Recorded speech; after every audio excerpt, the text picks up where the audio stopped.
Hunter Blake smiled the moment the coffee left his hand, certain that humiliating a stranger before the chief executive would cost him nothing.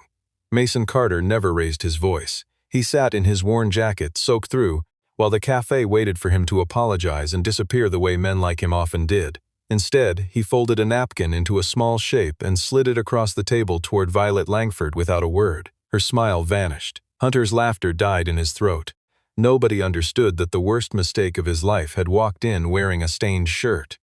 Stay until the very end, because one small, quiet gesture will unravel a secret that will shake the entire corporation.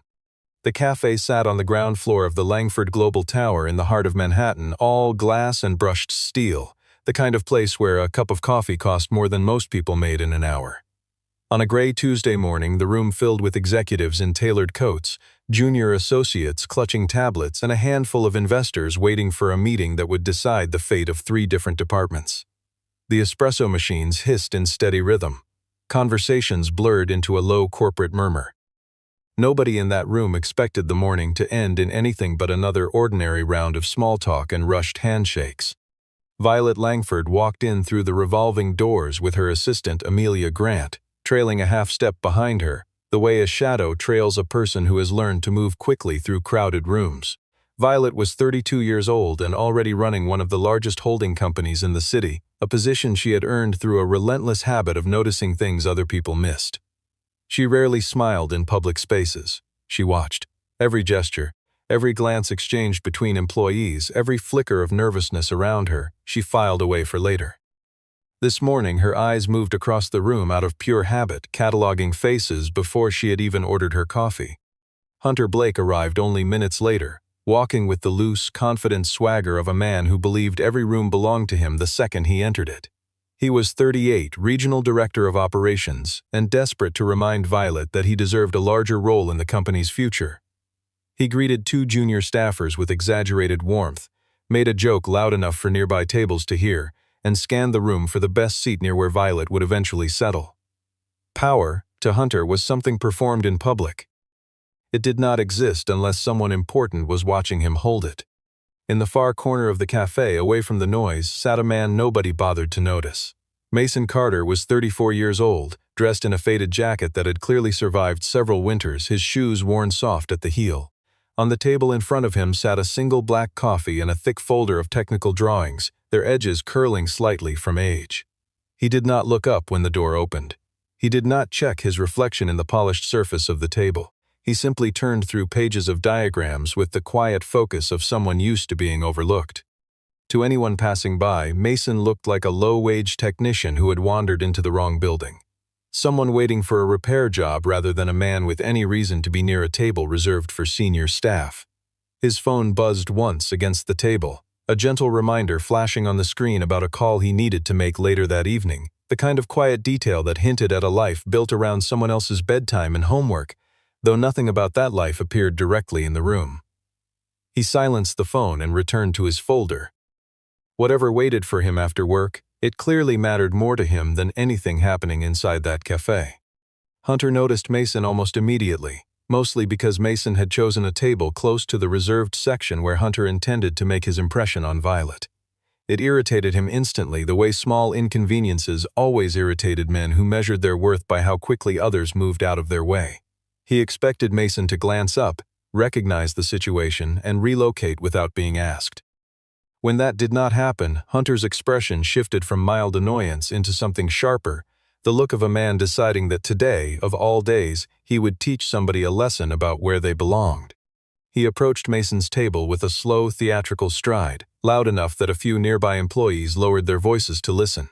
He asked, with mock politeness, whether Mason understood that this section was usually reserved for people who actually had business being there. Mason answered without raising his voice, explaining simply that he was waiting for a scheduled appointment and would be finished shortly. There was no defensiveness in his tone, no apology either, only a calm, unhurried honesty that seemed to confuse Hunter more than any argument could have. Violet, seated several tables away, glanced over for the first time, intrigued by the strange stillness in a man who was supposed to be afraid. Hunter kept pushing, his voice polite on the surface but laced with the kind of mockery designed to humiliate without technically breaking any rule of decorum. He asked Mason if he understood that a jacket like his did not exactly belong beside a table reserved for executives. A few younger employees nearby laughed quietly, not out of genuine cruelty but out of fear, the kind of laughter people offer when they want to stay on the comfortable side of someone powerful. Logan Pierce, the cafe's manager, stepped closer but hesitated, unwilling to confront a man who spent more money in this location than most of his regular customers combined. Mason still did not react with anger. He only repeated calmly that he had no intention of causing trouble. That calmness seemed to bother Hunter more than open defiance would have. He wanted fear, or at least visible discomfort, something he could point to and feel powerful about in front of Violet. Instead, Mason simply sat there, hands folded, eyes steady, behaving like a man who had weathered far worse insults than this one and found them barely worth noticing. Hunter's jaw tightened. He reached for the cup of coffee sitting near the edge of his own table, lifted it as though adjusting his grip, then twisted his wrist in a motion meant to look accidental. The coffee splashed directly across Mason's chest, soaking through his shirt and spilling onto the folder of technical drawings spread before him. The room let out a collective gasp, the sound of dozens of strangers suddenly paying attention to something they would have ignored seconds earlier. Hunter offered an apology dripping with sarcasm, suggesting that a man like Mason was probably used to getting dirty anyway. Amelia turned sharply toward Violet, waiting for some sign of intervention, some flicker of the authority everyone knew Violet carried but rarely displayed so openly. Violet remained still, though something in her expression shifted from detached observation into genuine discomfort. She did not order Hunter to stop. She did not yet understand why her instincts told her to wait instead of react. Mason rose slowly from his seat, reaching for a napkin on the table with unhurried, deliberate movements, the kind of motion that suggested thought rather than panic. Hunter assumed Mason would use it to wipe his shirt, perhaps even apologize for existing in the wrong place at the wrong time. Instead, Mason looked down at the coffee staining the edge of his folder, then lifted his eyes toward Hunter with an expression so quiet it unsettled the people standing nearest to him. He said nothing threatening. He made no accusation. Yet the silence stretching between his words felt heavier than any insult Hunter had thrown at him all morning, and several onlookers later admitted they felt an inexplicable chill pass through the room at that exact moment. Hunter laughed louder, trying to mask the unease creeping into his own chest, though the sound came out thinner than before, less certain of itself. Violet studied Mason with new attention, noticing the steadiness in his hands, the lack of humiliation in his posture, the complete absence of the fear she expected from someone just publicly degraded in front of strangers.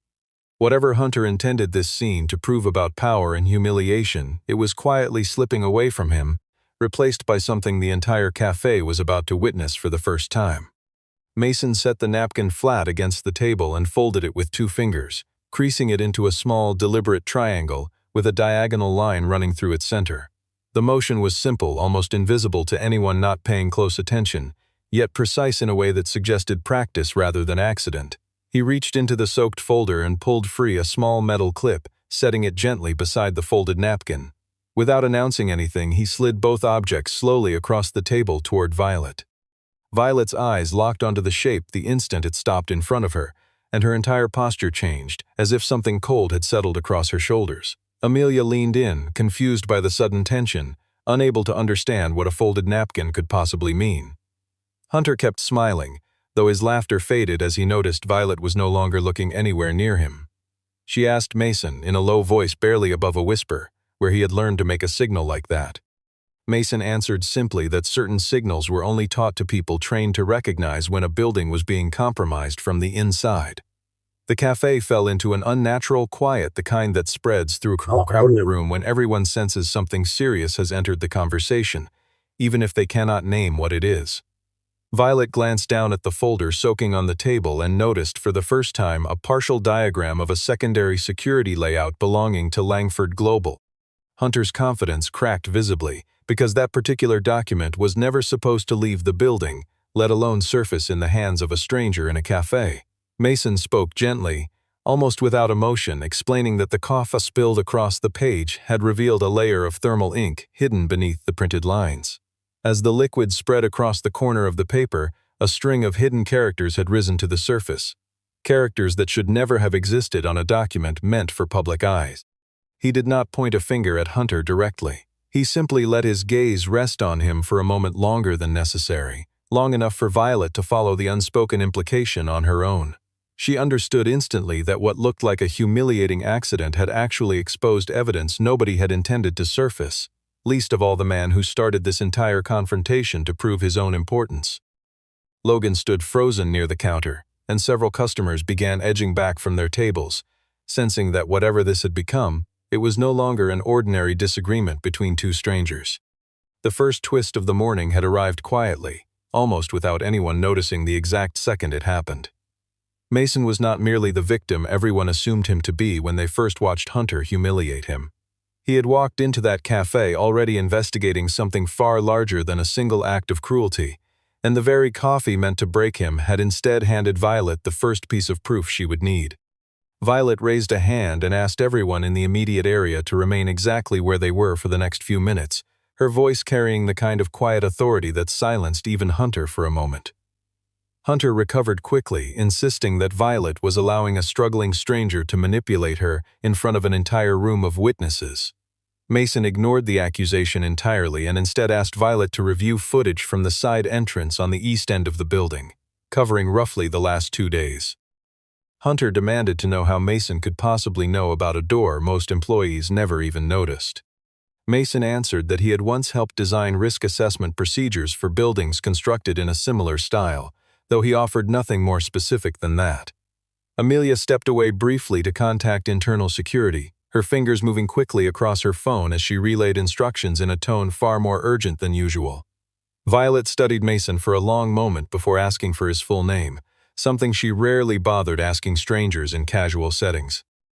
When he answered, "Mason Carter," something shifted behind her eyes, recognition surfacing slowly from a memory she had not accessed in years. That name had appeared once before, buried inside a sealed file connected to a security crisis that nearly destroyed a partner company nearly a decade earlier. Mason had been the quiet specialist who uncovered an internal betrayal at the heart of that company, preventing a catastrophic collapse before retreating entirely from the industry that made him briefly, dangerously visible. Hunter tried to interrupt, insisting that a real expert would never dress the way Mason did or sit quietly in a corner sipping black coffee like an ordinary laborer. Violet no longer trusted anything coming out of Hunter's mouth. She instructed Amelia to reach out immediately to Carter Reynolds, the company's longtime legal advisor, someone who had worked closely enough with the firm's history to recognize names buried deep in old records. Mason still made no attempt to advertise his own past, offering only that he had come to the cafe because he received a signal suggesting Langford Global was being undermined from somewhere inside its own walls. He mentioned, briefly and without detail, that he avoided public visibility now because he carried responsibilities at home that mattered more to him than recognition or reputation. Nothing about those responsibilities appeared directly in the conversation, only a steady undertone suggesting a life built around someone other than himself, a quiet motivation rather than a dramatic confession. Violet's posture softened slightly as she listened, her earlier suspicion slowly giving way to something closer to respect. Whatever Mason had walked away from years earlier, it clearly had not erased the instincts that made him dangerous to people hiding the truth. And Violet was beginning to understand that the man Hunter chose to humiliate that morning might be the only person in the room capable of saving her company. Sensing the danger of exposure closing in around him, Hunter shifted tactics and began attacking Mason directly with words sharpened by panic rather than confidence. He claimed Mason had smuggled falsified documents into the cafe specifically to manipulate his way closer to the chief executive, a theory that sounded desperate even as he said it aloud. A few lower-level employees nearby exchanged uncertain glances, unsure which version of events to believe as the situation spiraled further from anything resembling a normal morning. Hunter ordered building security to escort Mason outside immediately, his voice rising with an urgency that betrayed more fear than authority. Mason did not resist. He simply warned, in a calm and measured tone, that if he were removed from the cafe at that moment, a backup system on the 42nd floor would automatically erase itself within roughly 11 minutes. Violet asked how he could possibly know something so specific with such confidence. Mason explained, briefly, that someone had planted a timed deletion sequence designed to use this morning's scheduled meeting as cover, ensuring nobody would notice the erasure until long after it finished. Hunter scoffed loudly, calling the claim an outlandish fantasy meant to buy Mason more time inside the building. Mason simply looked at him and referenced a specific technical term, one that only somebody who had personally approved a falsified security contract would immediately recognize. For half a second, something flickered across Hunter's face, a flash of genuine alarm quickly buried beneath another wave of forced anger. Violet caught the flicker. She had spent years learning to read micro-expressions during board meetings, and she trusted her instincts far more than Hunter's protests.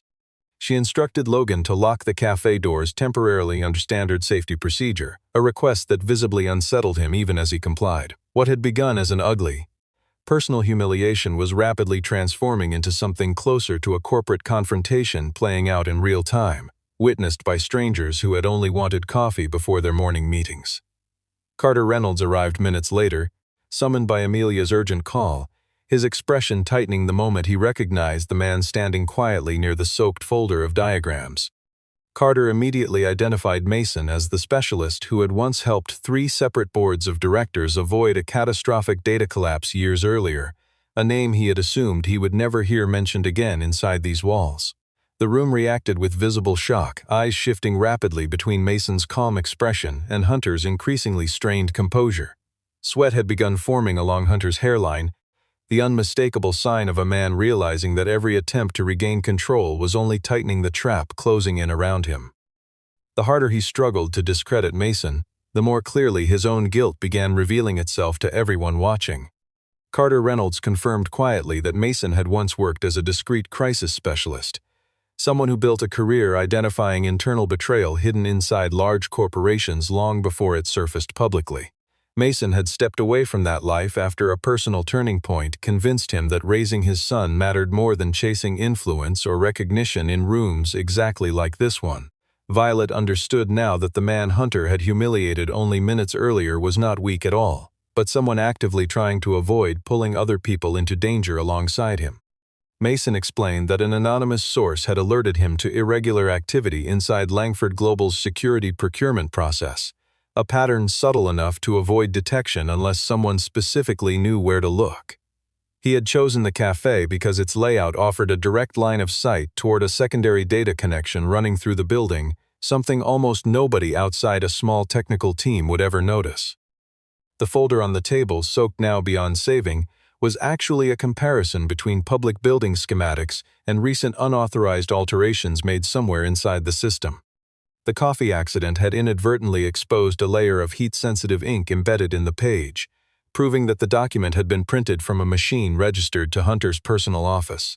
Hunter denied it instantly, though Mason did not bother arguing the point directly.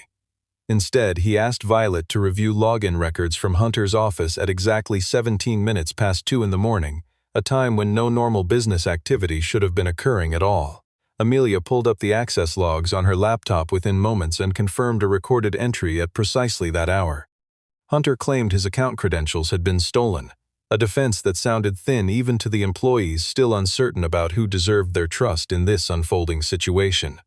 Mason pointed out that the system required biometric verification performed physically at the terminal, making remote access through a stolen password technically impossible.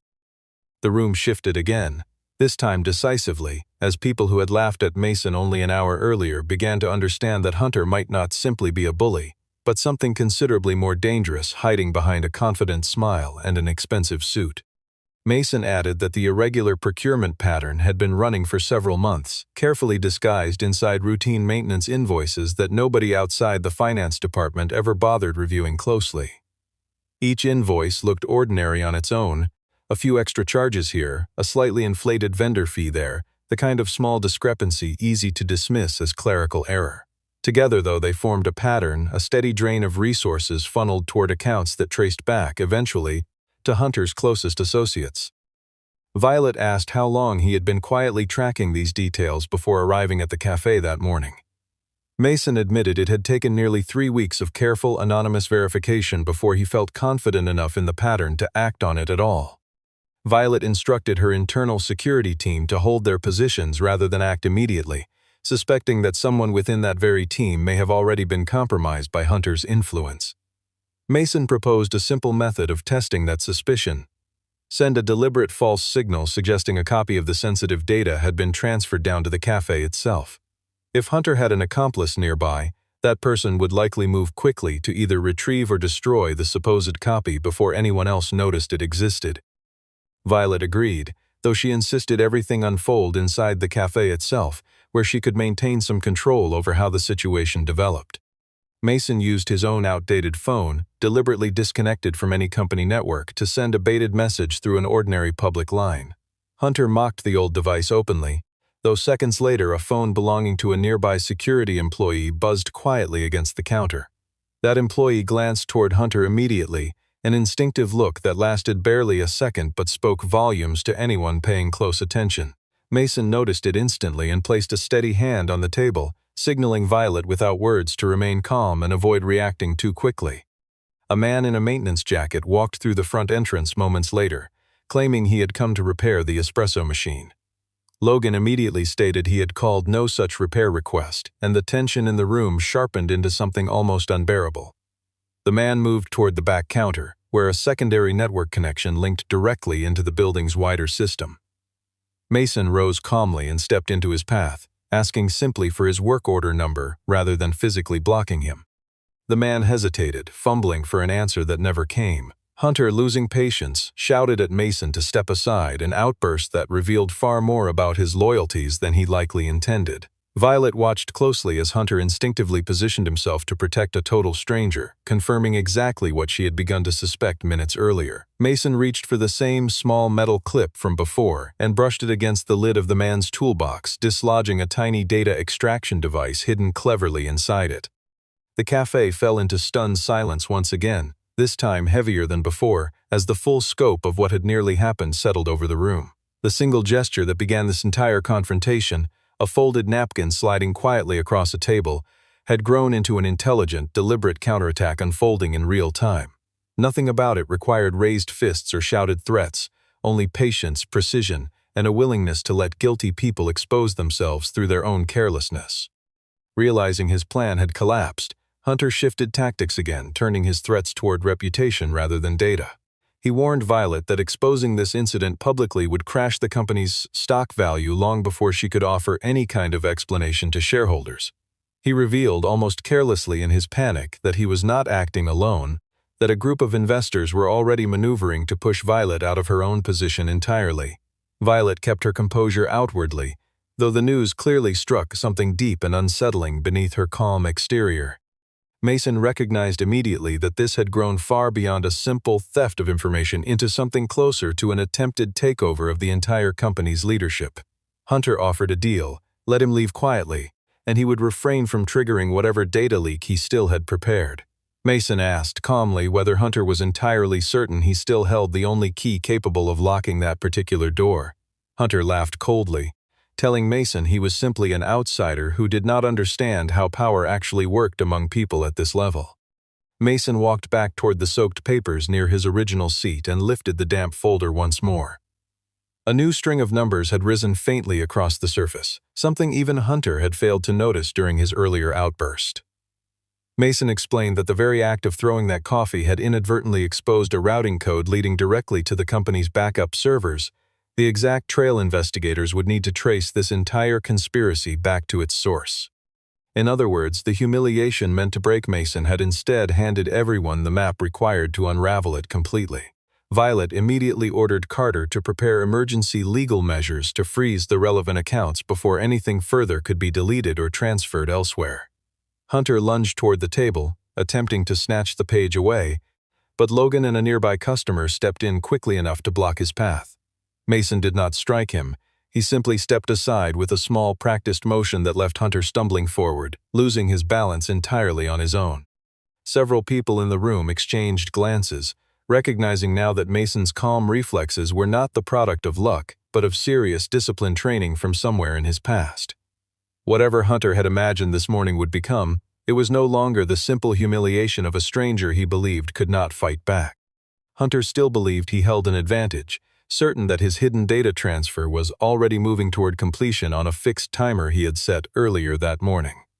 Mason told Violet plainly that they had perhaps 3 minutes left to stop the transfer without crashing the entire system in the process. The technical team from Langford Global had not yet arrived, leaving only the people standing inside that cafe to respond before it was too late. Violet asked Mason directly what he needed in order to act. He answered simply, a glass of cold water, a dry napkin, and temporary access to the cafe's payment terminal behind the counter. Hunter burst out laughing, mocking the idea that anyone could save a major corporation using nothing more than a napkin and a cash register. Mason ignored him entirely. He pressed the napkin into the cold water and held it gently against the heat-sensitive section of the damaged folder, allowing a deeper layer of hidden markings to rise fully into view. He then typed a short sequence of commands into the cafe's payment terminal, which, unknown to almost everyone present, shared a secondary network line with the building's wider infrastructure. Violet recognized immediately what he was doing: an older emergency freeze protocol, one understood only by the very small group of engineers who had originally designed the building's security framework. The screens throughout the cafe flickered briefly. Hunter's phone lost signal entirely. The small extraction device confiscated earlier from the maintenance worker's toolbox powered down completely, its light fading into nothing. The entire secondary network running through the 42nd floor locked itself into a safe frozen state, exactly as Mason had intended. There was no dramatic struggle, no shouting, no physical confrontation of any kind, only one precise sequence of actions that brought the entire crisis to a sudden, complete stop. The cafe held its breath collectively, an unnatural stillness settling over dozens of strangers who had only minutes earlier expected an ordinary morning of coffee and small talk. Violet looked at Mason the way someone looks at a person who has just quietly saved everything they had spent years building. Hunter stood frozen near the overturned chair, finally understanding that he had lost, defeated entirely by the very man he had humiliated less than an hour earlier. There had been no need for violence, no need for theatrics, only patience and precision against a man who had mistaken cruelty for strength all along. With the system safely frozen, Carter Reynolds finally had enough time to issue an internal order preserving every piece of company data before anyone could attempt to erase it again. Amelia confirmed within minutes that dozens of falsified transactions, fabricated contracts, and unauthorized access changes traced directly back to accounts under Hunter's control.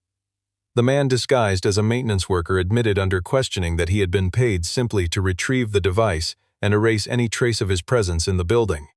Hunter continued denying everything, though every detail he offered contradicted the system logs already gathered by Mason and Amelia together. Violet ordered an independent security team, separate from Hunter's usual circle, to escort him out of the cafe entirely. Hunter turned toward Mason with raw resentment in his eyes, demanding to know why a man with so little should be allowed to destroy everything he had built for himself. Mason answered quietly that Hunter had destroyed his own life the moment he decided that people with less money carried less dignity. The words landed hard across the room, and several people who had laughed earlier that morning lowered their eyes, ashamed of how easily they had joined in. Logan approached Mason directly, apologizing for failing to protect a customer inside his own cafe. Mason did not make a scene out of the apology, simply noting that silence in the face of cruelty only makes that cruelty stronger. A few of the customers who had laughed earlier that morning approached Mason quietly, one by one, offering small, awkward apologies of their own. He accepted each one with the same calm courtesy he had shown throughout the entire ordeal, never once making anyone feel smaller for their earlier mistake. One young associate admitted she had laughed simply because she feared losing favor with Hunter, and Mason told her gently that fear was a poor reason to abandon basic decency, though he understood how easily it could happen inside a workplace built on hierarchy and pressure. Violet listened to these small exchanges with quiet attention, recognizing that the damage caused that morning extended well beyond data and contracts, reaching into the everyday courage of ordinary employees who had been too afraid to speak up. Violet stood before the room and offered a public apology of her own, admitting she had hesitated too long before stepping in. She acknowledged that years spent observing power from a careful distance had made her slower to act than she should have been in a moment that clearly demanded immediate intervention. Mason accepted the apology without using it as a moment of triumph. He simply gathered his soaked jacket, mentioning quietly that he still had an important call waiting for him later that evening. After Hunter had been escorted away, Violet invited Mason upstairs to her private office to discuss a possible role as an independent security advisor for Langford Global. Mason did not agree right away. He explained that he was not searching for a title, nor was he eager to return fully to a life that once cost him the peace he had worked hard to rebuild for himself and his son. Violet asked why he had bothered showing up at all if he wanted nothing to do with power or recognition. He answered that some things a person can walk away from, but they cannot stand by while someone else's life is quietly being destroyed. Violet realized then that Mason had not saved her company for money or status, but out of a principle he had carried with him long after leaving his old career behind. Amelia offered him a clean towel and a spare jacket from the office closet, but Mason accepted only the towel, explaining gently that his old jacket would be fine again once it had been washed. That small detail said more about him than any resume ever could. A quiet refusal to let comfort or wealth define his sense of self. Violet offered to compensate him fairly for the hours and the risk he had taken that morning, but Mason asked instead that the company establish a support fund for lower-level employees who had been unfairly pressured or dismissed under Hunter's influence. Violet agreed without hesitation, surprised by how little Mason wanted for himself. He also asked that Logan retrain his staff on how to handle public harassment inside the cafe, a request Logan accepted immediately, viewing it as a genuine chance to correct his earlier failure. The morning that began with public humiliation was slowly turning into something neither victory nor defeat alone could fully describe, but rather the quiet beginning of repair. Once the cafe had quieted and most of the crowd had drifted away, Violet asked Mason to sit with her for a few minutes near a window overlooking the street below. She admitted that for years she had believed coldness was the only quality that could keep her safe inside a world built around constant competition. Hunter had exploited that belief skillfully, turning her careful silence into a tool he used to pressure others without ever facing direct resistance. Mason did not judge her for any of it. He told her gently that people often mistake control for strength, when real strength usually means standing up for what is right before the moment becomes too dangerous to ignore. Violet asked whether he ever regretted leaving behind a career filled with recognition and influence. Mason looked out toward the street for a long moment before answering that he once lived a life full of reputation but very little peace. Becoming a father taught him that not every victory is worth the price it demands from the people closest to you. His son was never mentioned directly beyond that single, quiet reflection, present only as the steady reason behind everything Mason had chosen to walk away from. Violet looked at him with a deeper kind of respect now, not because of his skill, but because of the clarity with which he understood what mattered most to him. Mason agreed to help Violet investigate the remaining pieces of the conspiracy still threatening her company, but only on the condition that innocent employees be protected from public blame or media exposure. Violet accepted the condition without hesitation, recognizing that trust, once earned this honestly, was worth far more than any contract she could offer him. She admitted, almost as an afterthought, that she had spent so many years guarding herself against betrayal that she had nearly forgotten what it felt like to trust someone without calculating the risk first. Mason told her that trust built carefully, in small steps, tended to last far longer than trust given all at once out of relief or gratitude. Violet asked whether he thought she could still change the culture Hunter had spent years quietly poisoning from the inside. Mason said that culture rarely changed through speeches or new policies alone, but through the small, consistent choices leaders made when nobody important was watching them make those choices. 1 week later, Langford Global announced sweeping changes to its internal governance structure, changes that surprised industry analysts who had never seen the company move so quickly on matters of internal accountability. Hunter and several of his collaborators faced formal investigation for fraud, sabotage of company data, and abuse of executive authority. Many employees who had once been unfairly dismissed or pressured under Hunter's influence were either reinstated or offered fair compensation for what they had endured. The cafe itself adopted a new policy ensuring every customer, regardless of appearance or status, received equal and respectful treatment. Logan posted a simple internal notice for his staff, not a decorative slogan but a clear, practical commitment to accountability in how they treated the people who walked through their doors. Violet invited Mason to serve as an independent advisor, with no obligation to commit full-time, an arrangement that allowed him to protect both his privacy and his responsibilities at home. Mason accepted, understanding that this flexible role let him support the company's recovery without sacrificing the quiet life he had worked so hard to build. When he walked back into the building this time, nobody mistook him for someone who did not belong there. Those who had laughed at him weeks earlier now greeted him with a mixture of quiet embarrassment and genuine respect, an unspoken acknowledgement of how wrong their first impression had been. Mason never used that shift in attitude to settle old scores. He simply treated everyone exactly as he had before, with calm courtesy, which somehow made their earlier mockery weigh even heavier on their conscience. Violet learned to act decisively the moment she sensed injustice forming around her, rather than waiting in careful silence as she once had. Amelia became a central figure in the company's renewed security efforts, proud of the role she had played during the most chaotic morning of her career so far. Carter Reynolds personally oversaw the legal proceedings against Hunter and his collaborators, ensuring that every piece of evidence gathered that morning held up under the scrutiny of outside investigators. The process moved slower than anyone wanted, as these things usually do, but steadily, and within a few months the company emerged with a clearer, more transparent structure than it had operated under in years. Several smaller partner firms, watching from a distance, began adopting similar accountability measures of their own, citing the Langford Global incident as a turning point in how the industry quietly addressed internal corruption. The story closed several months later back inside the very same cafe where everything had begun. Mason walked in dressed as simply as ever, though this time the staff greeted him with sincere warmth rather than quiet suspicion. Violet arrived shortly afterward, no longer trailed by the large entourage that once followed her everywhere she went. She placed a folder on Mason's table, a much drier one this time, containing a final report confirming that the company's systems were secure, that every employee harmed by Hunter had received fair compensation, and that the new support fund had already begun helping its first group of workers rebuild their lives. Mason did not take much credit for any of it, saying quietly that everything had started simply because a cup of coffee landed on the wrong person at exactly the right moment. Violet smiled and corrected him gently, telling him it was never about the coffee at all, but about his choice not to answer cruelty with hatred. Mason glanced toward the counter, where Logan had framed the very napkin from that morning, keeping it as a small reminder of the lesson the entire cafe had learned that day. Nobody mentioned Hunter's name anymore, since whatever false power he once held had disappeared completely along with his career.